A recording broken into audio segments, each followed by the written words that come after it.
The Creation of the World, from 5-Minute Bible Stories by Miles Kelly, based on Genesis chapters 1 and 2. In the beginning, God lived in darkness. There was nothing else except for a vast ocean that rushed and raged over a mass of land that lay beneath. Then God said, "Let there be light!" And there was. God liked the brightness.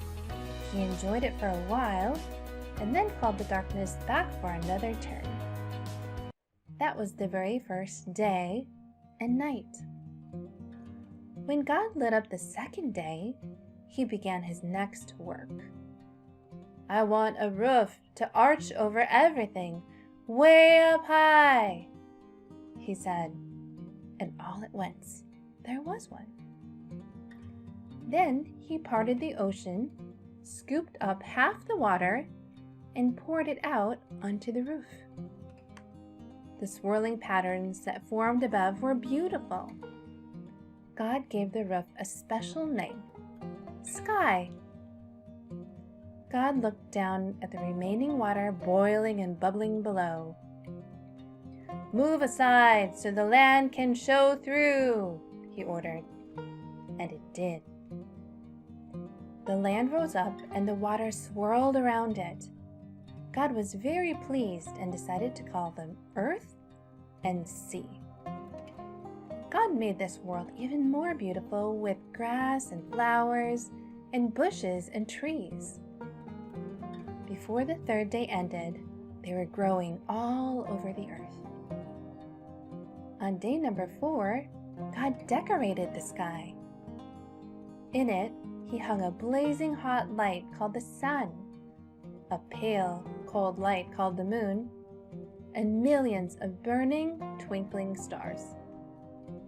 Then he set them all moving around each other in a way that would mark out the passing of days, nights, seasons, and years.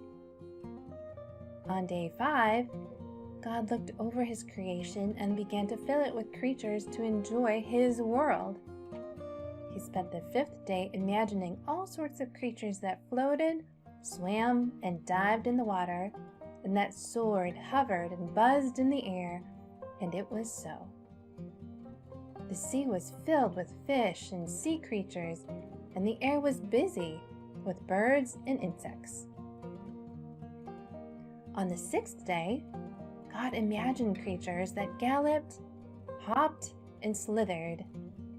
Creatures with fur, scales, and shells, and with claws, hooves, and horns. Creatures that barked, hissed, howled, and grunted. All at once, the earth was alive with all kinds of animals. Last of all, God took a handful of earth and modeled it into a figure that looked like him. He bent down and breathed into the figure's nostrils.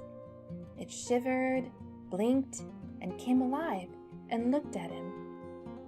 It was the first man, Adam.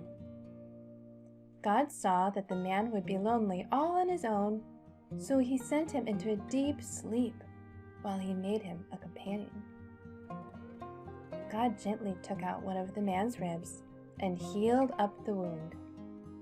Then he shaped the rib onto another similar figure, the first woman, Eve.